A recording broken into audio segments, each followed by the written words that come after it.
7 o'clock in the Republican runoff for the congressional seat that was vacated by Joe Bonner. We're joined by Fox 10 News reporter Will Robinson-Smith at a precinct in Robertsdale. What's the latest, Will?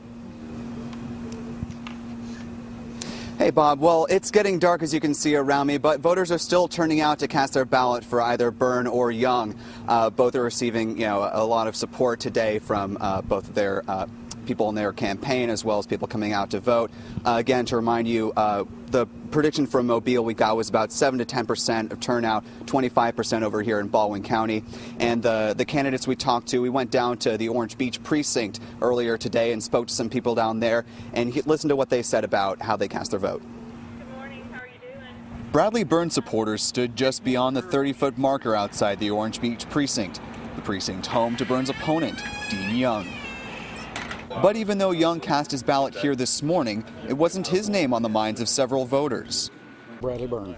Bradley Byrne. Mr. Byrne.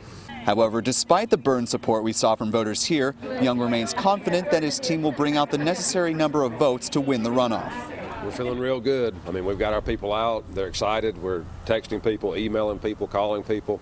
And voter turnout, we're trying to get the vote out so we can ride this thing to victory. So we feel good about it. We really do. Byrne cast his vote up in Fairhope. The election has received national attention, and both he and Young claim to be the one who can bring change to Capitol Hill. It's who's going to be the most effective person to go up to Washington and represent us in that mess that's up there and push back against what they're trying to do in Washington, make sure we do the right thing to create jobs down here in this district.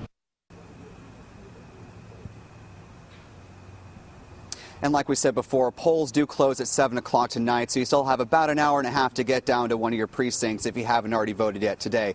Be sure to stick with Fox 10 News. We're going to have coverage of the election as the results come in later tonight, Fox 10 News at 9. Also on our website, fox10tv.com. And if you're not following Bob Grip right now on Twitter, Bob_Grip, he's going to bring you the results as they come in. For now, live in Robertsdale, Will Robinson-Smith, Fox 10 News. That's true. I'm ready. Thanks, Will. Well, it's a Monday through Friday.